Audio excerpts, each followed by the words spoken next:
तो अब समय है कि हम तीसरे अध्याय से आगे के लिए शुरू करें। मैं चाहूंगा कि आप इसके मरकुस के सुसमाचार उसके तीसरे अध्याय को आप पूरा पूरा अध्याय इसको पढ़ लीजिए, अच्छे से पढ़ लीजिए और तभी आप इस ऑडियो को सुनिएगा। आशा करता हूं कि आपने पढ़ लिया होगा। प्रभु आप सबको बहुत आयत की आशीष दे। तो यहां हम देखते हैं पहले वचन में लिखा है, तीसरा अध्याय मरकुस का सुसमाचार। वह फिर आराधनालय में गया, वहां एक मनुष्य था जिसका हाथ सूख गया था और वे उस पर दोष लगाने के लिए उसकी घात में लगे हुए थे कि देखें कि वह सब्त के दिन उसे चंगा करता है कि नहीं। उसने सूखे हाथ वाले मनुष्य से कहा, बीच में खड़ा हो। और उसने उनसे उसने उनसे कहा, क्या सब्त के दिन भला करना उचित है या बुरा करना, प्राण को बचाना या मारना? इस पर वो जो उसके जो फरीसी लोग थे वो चुप रहे और उसने उनके मन की कठोरता को देखकर वो उदास हुआ और क्रोध से यहाँ चारों ओर देखा और उस मनुष्य से जिसका हाथ सूखा था उससे कहा, अपना हाथ बढ़ा। और उसने अपने हाथ को बढ़ाया, उसका हाथ जो है अच्छा हो गया। तब फरीसी बाहर जाकर तुरंत हेरोदियो के साथ उसके विरोध में सम्मति करने लगे और कि किस प्रकार से प्रभु को उसके विरोध में कार्य कर सकें। तो ये हम पैसेज मत्ती के सुसमाचार में हम इसको अच्छे से पढ़ चुके हैं। मत्ती का सुसमाचार उसका 12वां अध्याय उसके 9वें वचन से लेकर 14वें वचन तक हम इस जो है इस आश्चर्य कर्म को हम देख चुके हैं प्रभु के द्वारा। और वहां पर यहां पर थोड़ा सा कम शब्दों में लिखा है, लेकिन मत्ती के सुसमाचार में विस्तार से सारी बातें जो हैं प्रभु यीशु मसीह ने वहां बताई हैं सब्त के दिन के विषय में। और यहां पर केवल जो चौथा वचन है यहाँ पर कि क्या सब्त के दिन भला करना उचित है या बुरा करना, ये बात एक जो है शॉर्ट और संक्षेप में यहाँ पर मरकुस ने दर्ज की है। लेकिन सबसे बड़ी बात यहाँ पर हम जो अलग डिफरेंट चीज हम यहाँ देखते हैं इस पैसेज में जो मत्ती के सुसमाचार में हमने नहीं पढ़ी थी, वो ये थी कि उनके मन की कठोरता से उदास होकर प्रभु यीशु ने उनको क्रोध से यानी क्रोध भरी नजरों से उन्हें देखा, चारों ओर देखा। तब उसने उसको सूखा हाथ वाला जो मनुष्य था उसको चंगाई दी। तो यहां हम देखते हैं कि प्रभु यीशु मसीह ऐसे लोगों को, ऐसा ही नहीं है कि प्रभु यीशु मसीह केवल जो है सबको अपनी दीनता ही प्रकट कर रहे हैं, केवल अपना प्रेम ही दिखा रहे हैं, जो कुछ उन्हें बोलता जा रहा है उनको नहीं, वो उन लोगों से खासे क्रोधित है क्योंकि वो परमेश्वर है, क्योंकि परमेश्वर का वो वचन है। और परमेश्वर जितना असीम प्रेम रखते हैं उतना ही असीम वो फिर दंड भी उसके लिए रखते हैं और क्रोध भी उसका उतना ही भयानक है। जितना उसका गहराई से उसका प्रेम है, जितना वो ज्यादा से ज्यादा हमसे वो प्यार करता है, हमसे प्रेम करता है, लेकिन उसी तरह से जब वो उसकी जो आज्ञा पालन नहीं करते या उसका विरोध करते, फिर वो उनसे क्रोध भी उसी प्रकार से वो करता है। क्योंकि ये दोनों ही रूप परमेश्वर के हैं। अपने लोगों से वो ऐसा प्रेम दिखाता है कि उसने अपने इकलौते पुत्र को भी दे दिया, और वो क्रोध भी ऐसा इस भयानक रूप से प्रकट करता है कि वो फिर उन्हें अनंत आग में यानी अनंत जो गंधक की झील है उसमें पीड़ा के लिए डाल देगा। तो ये सारी चीज हम देखते हैं प्रभु यीशु मसीह का एक रूप ये देखते हैं कि वो यहाँ पे क्रोधित भी होते हैं, और जिससे हम ये जो है मानते हैं कि हाँ प्रभु यीशु मसीह जो मनुष्य में है, जो परमेश्वर का वचन जो इस वक्त देहधारी है, तो उसके अंदर जो 100% मनुष्यों वाली चीजें भी हैं और 100% वो उसमें रह करके वो परमेश्वर का जो वचन भी है। तो यहाँ पर हमने एक चीज यहाँ पर अलग देखी। और जब हम आगे बढ़ते हैं 7वें वचन से लेकर के हम जब इसको 12वें वचन तक पढ़ते हैं, तो ये बात भी हम जो है मत्ती के सुसमाचार में इस बात को नहीं पढ़ते, बहुत शॉर्ट में पढ़ते हैं कि यीशु अपने चेलों के साथ झील की ओर चला गया और गलील से एक बड़ी भीड़ उसके पीछे हो ली, और यहूदिया और यरूशलेम और इदोमिया और यरदन के पार और सूर और सैदा के आसपास की एक बड़ी भीड़ यह सुनकर कि वे कैसे अचंभे के काम करता है उसके पास आई और उसने अपने चेलों से कहा, भीड़ के कारण एक छोटी नाव मेरे लिए तैयार रहे ताकि वे मुझे दबा ना सके, क्योंकि उसने बहुतों को चंगा किया था। इसलिए जितने लोग रोग से ग्रस्त थे उसे छूने के लिए उस पर गिरे पड़ते थे।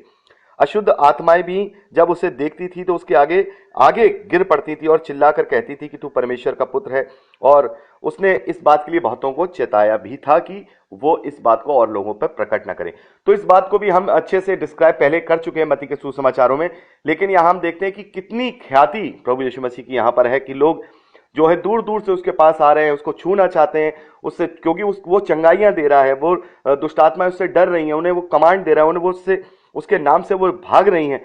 तो ये सारी चीज हम देखते हैं कि प्रभु यीशु मसीह ने वहां पर जो, जैसे मैंने आपको बताया था मरकुस के सुसमाचार में उसके कार्यों को ज्यादा एम्फेसिस या उसके जो सेवकाई के कार्य है उनको ज्यादा बल दिया गया। तो यहाँ पर हम देखते हैं कि उसके कार्यों को यहाँ पर ज्यादा बल के रूप में यहाँ 7वें वचन से लेकर 12वें वचन से प्रभु यीशु मसीह के दिखाया जा रहा है।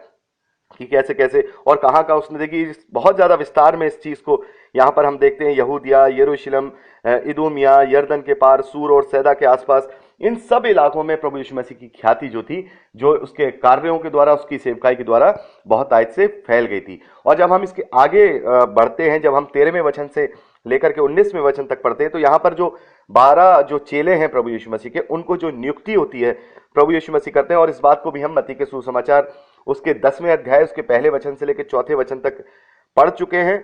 और यहाँ पर हम देखते हैं कि फिर वो पहाड़ पे चढ़ा, जिन्हें वह चाहता था उन्हें अपने पास बुलाया और वह उसके पास आए। तब उसने 12 पुरुषों को नियुक्त किया कि वह उसके साथ साथ रहें और वह उन्हें भेजे कि वह प्रचार करें और दुष्ट आत्माओं को निकालने का अधिकार रखे। तो यहाँ पर उनके नाम जो हम मत्ती के सुसमाचार में पढ़ चुके हैं, वो एक बार हम यहाँ से और पढ़ देंगे। जो 16वें वचन से जब हम पढ़ते हैं, ये हैं शिमोन, जिसका नाम उसने पतरस रखा। तो हम यहाँ देखते हैं प्रभु यीशु मसीह ने शिमोन का नाम पतरस रखा था। यहाँ प्रभु यीशु मसीह ने जो पीटर हैं उनका नाम जो कैफा जिसे बोलते हैं, एक चट्टान के रूप में, वो यहाँ पर हम देखते हैं कि प्रभु यीशु मसीह ने उसे पतरस का नाम दिया था, जो कि शिमोन था। जो सबसे पहले हमने देखा था कि सबसे पहले शिमोन और उसके भाई अंद्रियास को जो है प्रभु यीशु मसीह, जो कि मछुआरे थे, उनको बुलाया और उसके साथ उसके पीछे हो लिए थे। तो हम देखते हैं कि यहाँ पर शिमोन, जिसे उसने पतरस का नाम दिया, और जब्दी का पुत्र याकूब और याकूब का भाई यूहन्ना, और उसके नाम उसने जैसे कहते हैं बुअरनगेस अर्थात गर्जन का पुत्र रखा। यानी हम देखते हैं प्रभु यीशु मसीह सेवकाई के साथ साथ उसके हिसाब से उनको नाम भी वहां पर दिया करते थे, और नाम के हिसाब से भी उनको यहाँ पर देखने प्रभु यीशु मसीह उनके नाम रखा करते थे। तो यहाँ पर जो है अनद्रियास और फिलिपुस, बर्तुल्मे और मती और थोमा, हल्फई का पुत्र याकूब और तिदे और शिमोन कनानी और यहूदा इस्करियोती, जिसने प्रभु यीशु मसीह को पकड़वाया था, उसको यहाँ पर नाम लिए गए कि ये 12 लोग जो हैं प्रभु के द्वारा नियुक्त किए गए, जो कि हम मत्ती के सुसमाचार में इसको अच्छे से हम पढ़ चुके हैं।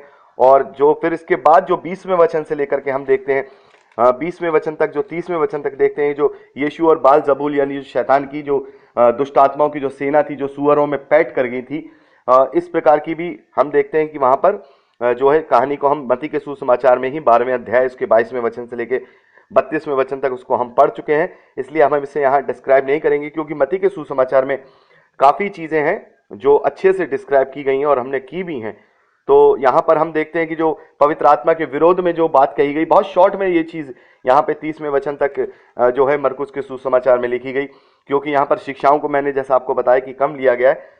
यहाँ पर प्रभु यीशु मसीह ने जो पवित्र आत्मा की निंदा के विरोध में कहा था कि ये पाप क्षमा नहीं किया जाएगा, इसे भी हम 28वें वचन से लेके 30वें वचन तक हम देखते हैं कि ये सारी चीजें प्रभु यीशु मसीह ने की हैं, जो कि हम मत्ती के सुसमाचार में हम पढ़ चुके हैं। इसके बाद जब हम 31वें वचन से लेकर के 35वें वचन तक पढ़ते हैं, ये बात भी हम 12वें ही अध्याय में मत्ती के सुसमाचार के उसके 46वें वचन से लेकर के 50वें वचन तक पढ़ चुके हैं कि प्रभु यीशु मसीह जो है लोगों को समझा रहे हैं, लोगों को वचन बता रहे हैं, उपदेश दे रहे हैं। तब उसके जो माता हैं, उसके जो भाई हैं, वो बाहर खड़े हैं, उसको बुलवाने के लिए आते हैं, और उसके आसपास जो भीड़ बैठी हुई थी, वहां प्रभु यीशु मसीह उन्हें संबोधित करके कहते हैं कि उसने उनसे कहा, देख मेरी, और उनसे जब चेलों ने प्रभु से कहा कि देख तेरी माता और तेरे भाई बहन जो है बाहर तुझे ढूंढते, तब उसने उत्तर दिया, मेरी माता और मेरे भाई कौन हैं?